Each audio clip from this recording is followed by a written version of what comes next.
Hello, Gorringes are on view, this time for our fine sale, our autumn fine sale, which is on the 27th of September. And I thought we'd have a little walk through the departments, pick out some of the many interesting things in the sale and see where we go from there. So what have we got in the sale? Well, in the ceramics section, as always, we rerun from sort of 18th century through to the near contemporary, such as the Lalique caviar bowl there, lot 71, with its original box. That's an expensive piece of Lalique. If you go into the Lalique shop, that's a four-figure item. We've got it here estimated 500 to 800. Usually makes at least that sort of money, perhaps a little more, but we'd rather have the estimate that way round than otherwise. Running across, you look at a rather handsome pair of Minton moon flask vases with very distinctive decoration. Alongside it, big German porcelain, not Meissen, but German porcelain mantle clock. We have 18th century English porcelain here, bow figures and the like. And then down below at your feet, madam, we have here lot 79, Mr. Heron. This is Minton Maiolica. Very distinctive, this very bright Tinglaze ceramics, always modelled in interesting shapes and forms by Minton, so you get things like the tortoise teapot and what have you. So there's the Heron, arguably a stick stand. I mean, it does have a hole drilled in the base, so it wouldn't work very well as to be used as a stick stand, maybe umbrella I suppose could do it. Anyway, either way, nice piece of Minton there, estimate £800 to £1,200. Running along, you'll see all sorts of interesting bits and pieces. You'll look up here and think, are those Sèvres vases? Well, they're not Sèvres, but they're both examples of English porcelain in the Sèvres style. So lot 88. What dictates the fact that they are not Sèvres? And alongside, we have lot 89. So Minton, one of the many companies who thought, let's make things to look a bit like Sèvres, because people like Sèvres and it makes good money, so if we do it, we'll get some too. And so they've very much here emulated the Bleu Celeste ground, but with Sèvres, it's dead even and smooth. And with Minton, it's ever so slightly patchy or cloudy. It's just not quite so strong. The gilding is not quite so rich. The flower painting is beautiful, but it's not quite such strong colours perhaps as Sèvres would use. So all those little pointers suggest that they are English rather than French Sèvres porcelain. And just to confirm it, we've got a little mark inside the lid there, which is a year code, a date code for the year they were produced. And similarly alongside, we haven't said Minton on these, we've said English though. And again, the gilding not quite, I mean these are ormolu mounts here, but the gilding on the actual porcelain not quite the same colour and richness as Sèvres, but very much of the manner, and a handsome pair of vases nevertheless. An array of Chinese and Japanese works of art. The key lot being a scroll painting by Bashi, who's very much regarded as sort of the Chinese Picasso as far as the Eastern world is concerned. That's rolled up, it's a scroll painting. If you have a look on the website at it, you can come in and have a view and we'll roll it all out on the counter, but it's not something that we're having out on open view. Estimate on that, Dan's put 40 to 60,000, and we'll see how that goes, but he has high hopes for it. Nice mixture of vases up here, whole mixture of different scrolls and bronzes. Looking across on the other side, running down the line, bronzes of all ilks. So from the near contemporary, this is Robert Glenn, African-American sculpture, not big money on it, it's solid bronze, it's a limited edition, just 300 to 500 estimate. Up above we've got some more sort of French deco type bronzes. This is Henri Payen, the dancer with the rearing goat, which seems to be a popular subject at Gorringes in the sales. We have another one here by sort of in the manner of Paul Sylvester. Again, the lady with the panpipes and a dancing kid this time. Estimate 800 to 1200 on that one. That is lot 51. More traditional bronzes showing across the back of the wall here. Typically French, historical sort of subjects, Arab watercolours, water carriers and the like. We have a few clocks for you as ever, with a mixture of Georgian bracket clocks, some with repeat and then some more recent pieces. We've got some antiquities down the bottom. Here's a section of Canterbury Cathedral, no less. It's a little bit of the wall that they had a fundraiser and sold off sections, and you got a certificate from the Dean, and the catalogue was very much for bits and pieces of cathedral. Gosh. This was bought from that sale. So there we go. That's lot 27, 4 to 600 the estimate. Going around behind the counter. Again, just covering the sort of breadth of what's in the sale. So looking across here, we've got some South Sea Island clubs and spears. The issue with these is how old are they? And there's no real provenance for them. So most of them have some degree of wear and weathering and patina. So they're certainly not new, but quite where they came from and what the age is has not been ascertained. So the estimates are being kept modest, but there's lots of interest in this part of collecting at the moment. So we'll expect to see those go well. There's some nice tea caddies here. Now these used to make a lot of money. Lot 37, great example. 20 years ago, that was a good £2,000. So pretty. Fashion has changed a bit though, very pretty. Got the name of Mr. Charlton on the top. Beautiful power shell or mother of pearl inlay. Bit of ivory around the edges, so we've got its ivory CITES certificate that allows it to be sold because the ivory is less than 10% of the whole thing. Estimate 300 to 400, hopefully make a little bit more. Alongside it, a nice green stained tortoiseshell example and another blonde tortoiseshell example. So 3 nice caddies there for you. If you fancy a bit of home operations, then lot 22 is a very handsome field surgeon's set with, it looks to be absolutely complete, which is what's so nice about it, with things like these blued steel and brass trepanning saws and all sorts of other bits and pieces. Yeah, tourniquet, bone saw, it's all there. So estimate on that 600 to 800. Again, that's a nice estimate. It's not too pushy. Excuse me, I'll come across. We even have some number plates this time. If you're feeling happy, your name's Hap. Lot 6, Hap 123. Estimate 1,000 to 1,500, or MRM 858. Both nice early numbers that sort of, you know, look these things up online, you'll see they sell for a lot of money, or you're being asked for a lot of money if you wish to buy them. These are on retention. If you buy them, you need to read up the footnotes we've put online all about how you have to notify us which vehicle it's going into, and you've only got so much time to do it. And yeah, don't hang about. If you want to buy those, get in touch straight away once you've bought them. Estimates 1,000 to 1,500 on each. That's a nice come get me estimate. Up above, lot 25. These came from, striking, aren't they? They're lovely, aren't they? They came from a little cottage nearby, just outside Lewes. And we've had a good look at these. So ebonized finish, which is later. How do we know that? Well, they've done it over the breaks where things are missing, for one thing. But also that style of carving suggests they are older than the sort of ebonized finish, which I think the Victorians would have put on. Lot 25, estimate 300 to 500. Could well make more. Keep your eye on those. Lovely picture of the Queen there. Lovely picture of the Queen there. And signed and dated 1981. That is the picture. I forget the photographer. We have put it in. So Peter Grudgeon is the photographer. Was the photographer at the time who took the photograph. That is the image used on our money still. Obviously it's going to change over to Charles now. Oh. But Andy Warhol used that image. All sorts of people did. So nice thing. Signed and dated. Came from an ambassadorial connection. So hopefully that'll prove something people would like to have, a nice memoir. Yeah. Front cover of the catalogue. Oh, this is beautiful. Because it just looks such distinctive. Look, lot 59, William de Morgan, ruby lustre, that lovely colour, good glowing dish with this nice touch of iridescence that may be coming across. Estimate 3,000 to 5,000, good looking thing, perfect condition. Lower down, Japanese zuba or sword guards, jades, cloisonne.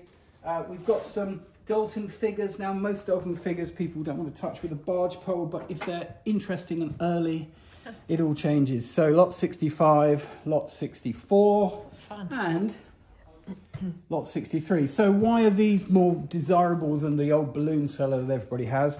Well, they're earlier, so there are fewer of them about. Scarcity adds, but the quality is there. There's some real character in the modelling. There's more individuality in the painted finish. You get a nice inscription here always. You usually, but not always, get an impressed date code, which is buried in there somewhere, sort of lost in the glaze. So these will be hotly contested by the few remaining collectors of Dalton. There aren't too many about there, but the ones that are passionate, and if they want to fill in gaps in their collections, then they all have a good old fight over it. So estimates are in the sort of mid-hundreds, but we'll see how they go. They're nice things there. There's a Picasso dish down the bottom here. lot 74 for Medora Pottery, the Picador. Yeah, he's great, isn't he? He is, and again, these have sort of gone up in value a lot in recent years because it's a very accessible way to get a bit of Picasso. You're not going to get Picasso too cheaply if you're after one of his paintings, but his ceramics are still arguably undervalued. So there we go, there's a Picasso dish that you could add. So let's go and have a look through in the other room. So here in the main selling room, furniture, what have we got? Again, a mixture as ever. How about a nice big Victorian credenza or side cabinet? There's an ongoing debate about the word credenza, which right through the 1980s and 90s, everybody called these credenzas. And then somebody said, hang on a minute, credenza is a prayer chair from the 17th century in Italy or something like that. And so they should be called side cabinets, but all the people looking for credenzas then couldn't find them because they were called side cabinets. I don't know. Anyway, it's a Victorian credenza cabinet. And what has it got that people want? Well, these days they're not as fashionable as they once were. Again, go back 20 years, that's probably £4,000 or £5,000. More like a sort of 1,000 to 2,000 these days. But it's got all the right things. It's got a serpentine front. It's a rich walnut with marquetry panels, with ormolu mounts. And it is lot number 224, estimate 8 to 1,200, sensible estimate, come get me. It's got a few niggly faults, but nothing major. Look across the room there, and you've almost got its twin. In fact, if you put them across the room from each other, you probably wouldn't notice any difference. But in fact, we've got the measuring stick out and we've looked at the details. Very subtle differences to the marquetry panels, tiny differences in height and what have you. So we're selling them separately, but they're a good looking near pair of credenzas. So you could have 2 or 1, depending on how many you require. A couple of nice sofas here. I like the look of this one, lot 218. It's Regency, it's rosewood. It's just got a good, nice showy appeal. I don't know how comfortable it is. I'm not sure that's the point of it. It's just to look at you laughing, aren't you? Yeah, laughing. sit down. Comfy? No, that's all right. You can sit there, perhaps not for too long. Alongside it, the Howard and Sons sofa. The magic of the Howard name, lot 219. Did that come from the same property? No, I believe like it a did. Yes, colour. it's got the same faded velvet. Yeah. So because that's Howard, again, people are going to like it.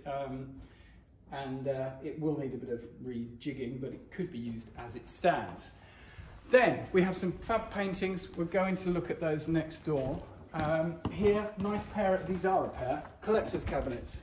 Lot 221, Victorian, figured walnut. Why is it figured? Well, it's got a wiggle in the grain, that makes it called figured. Open them up, and an array of drawers, probably once used for eggs. Now, certainly can't use it for eggs, but you can use it for pretty well anything else. Needs a bit of a repolish. They're slightly faded, but a handsome pair. Look at the colour on the top. That's what it was like and will be like again once redone. Through to the picture gallery, and as ever, we start with miniatures, going to portraits, and then chronologically travel through time and the history of art to some degree. With all sorts of lovely things, such as these rather nice Thornton botanical prints, the white lily, the Kalmia and the crocus. Slightly sort of crossover academic stroke decorative appeal to these high quality prints. Lot 248, estimate 700 to 1,000. We get some Victorian art, things like this Joseph Hensel, very traditional sort of painting there. We've got George Wetherill, who always painted around Whitby. Attracts a lot of strong interest, typically from that part of the world. As I walk backwards here, we go past an island of Chinese furniture that Dan's been cataloguing in the Chinese section, with various ages and types and qualities. Then carrying on through, some rather nice little etchings. This is Frederick Griggs. It's called Owlpen Manor. And quite a collectible thing, that estimate £2,500 to £3,000. Alongside it, a Samuel Palmer, 3,000 to 5,000. Again, very collectible at present. Next to it, some David West watercolours, so sort of nice Scottish things. Look to the sky.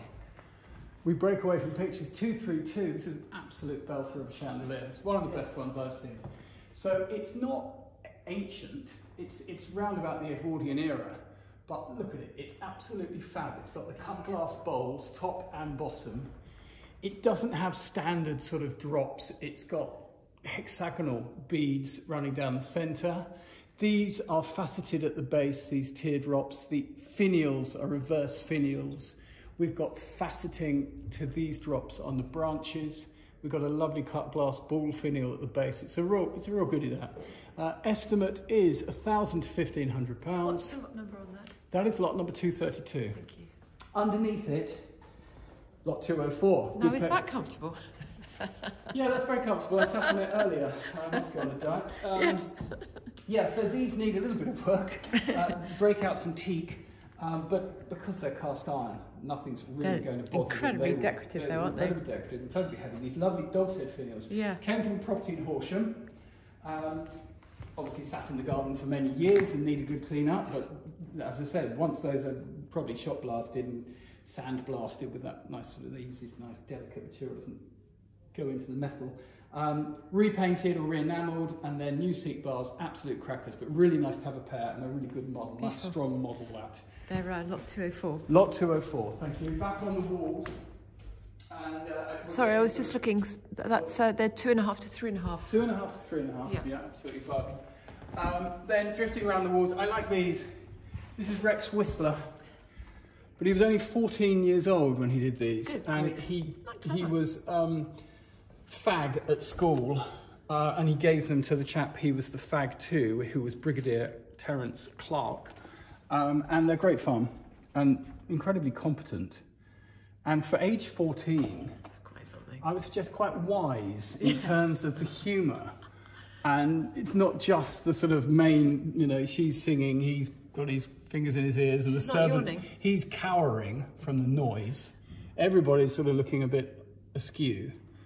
But there's just nice detail in the background, like these hanging scrolls that are hanging on the walls. Great fun.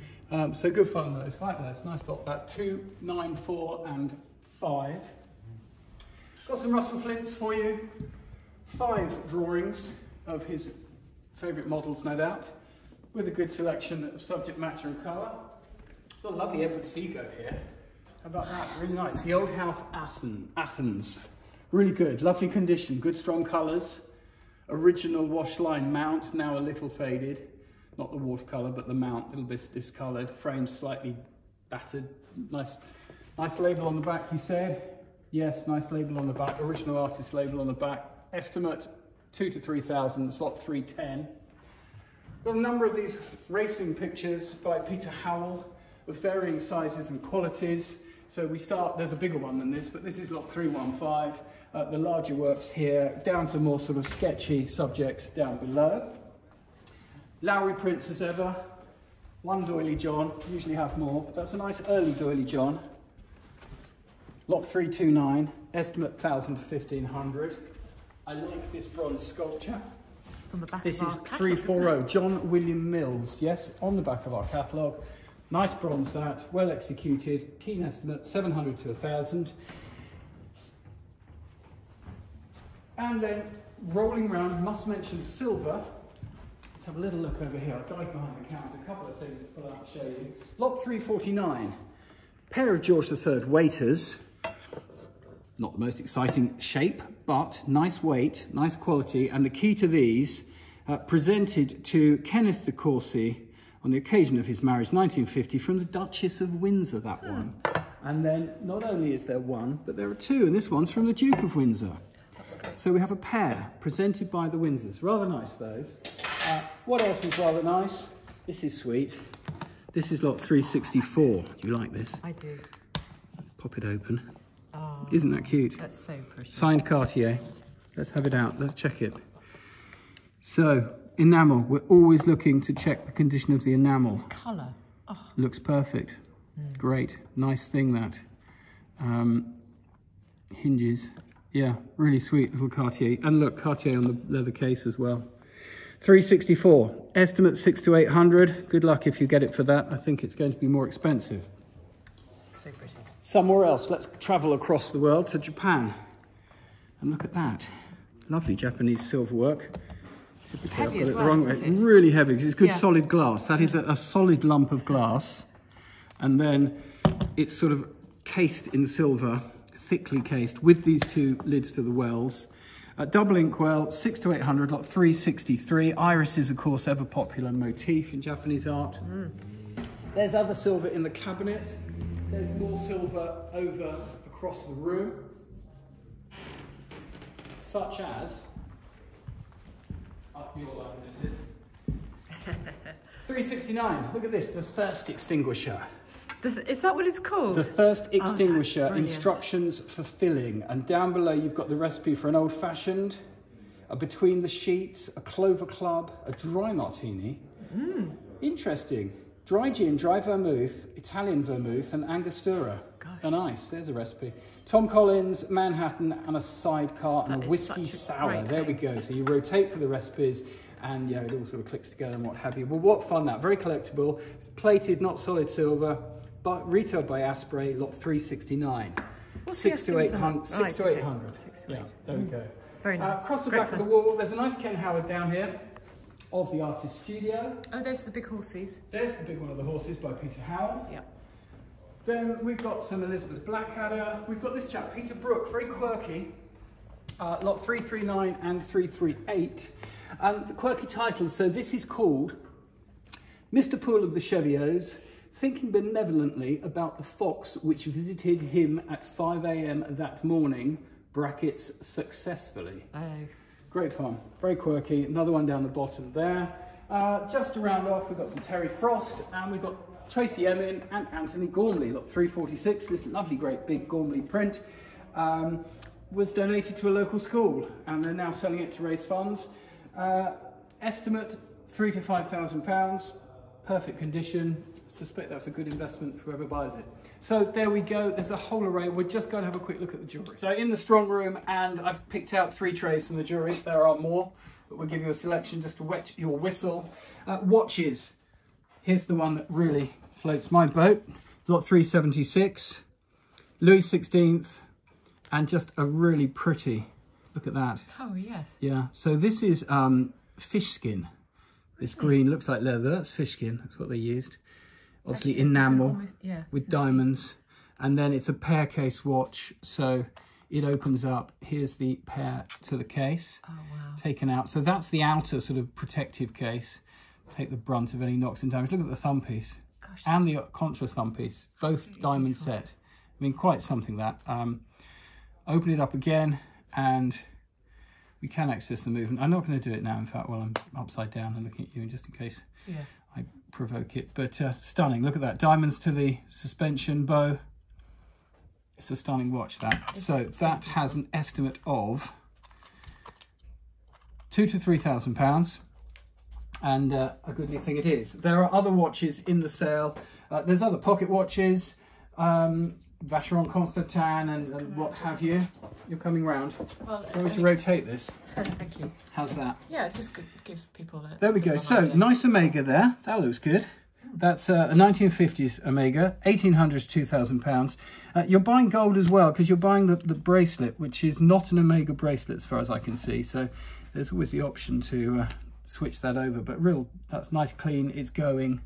Otherwise, Rolexes as ever. There's a big, bold, bright one there, lot 390, £7,000 to £10,000. These things are bouncing around in value, but they still seem to be overall pretty sought after, particularly for anything with a bit of age. And then there's Piaget and fancy Rolex Cellini there. They're dress watches rather than their sports watches.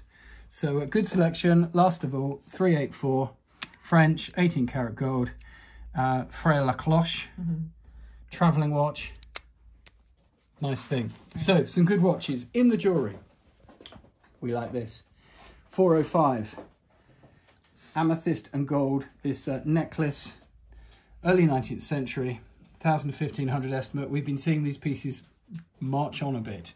Other old jewellery here. Let's turn this around for you. I was just trying to get close. Yeah. There we go. Is That's that better? Great. Yes, there we go. So we've got some more sort of ancient pieces. There's a Victorian diamond set locket or pendant. Pendant, I think. I don't think that opens up. Rose diamond set, that one. That's lot 410. There's micro-mosaics from Italy. There's miniatures with jeweling. There's miniatures with enamelling. And there's miniatures with diamonds. There's this very pretty little fob watch here, lot 413. again, smothered in diamonds. And then something a little more up-to-date, relatively speaking, into the 20th century. This 416, 1920s, look at that, white opal, platinum and diamond. Nice little drop pendant, that, very wearable sort of piece. And then coming up to sort of more up-to-date, we have things like Jensen. These are very stylish. Turn it again. Yes, please. Yeah, very stylish Jensen necklace. Here, this brooch, look at that. That's pretty cool, isn't it? Yes. That's like 462. Is that Jensen again? Yes. Yeah, absolutely. I think there's something else Jensen floating about. There it is, the bracelet there. 463. Yeah. Down in front of it, this is Cartier. Diamond set, revolver, stick pin. Does it? It almost looks like it that rotates. It doesn't, but you sort of feel like you want it to revolve, as it's a revolver. Estimate £800 to £1,200. That's great. There's some Cartier rings, Cartier little pill boxes. We've got moonstone necklaces. We have synthetic sapphire necklaces. Look at that. And diamond bracelets, diamond rings, all sorts of things. Really good lot of jewellery. So again, if that's your thing, come along and have a look. We'll be on view From tomorrow. From tomorrow, Friday, Yes. Saturday until 1 o'clock, all day Monday, and then on the morning of the sale. Sale kicks off at 9:30. So be there or be square, as they say. Otherwise, visit us online. Watch the sale live online. It'll be running for a few hours. It was quite entertaining to watch things drifting by. Anyway, we hope to see you at the sale, preferably at the view as well. Say hello if you see us. And we look forward to seeing you. Thank you very much. Goodbye.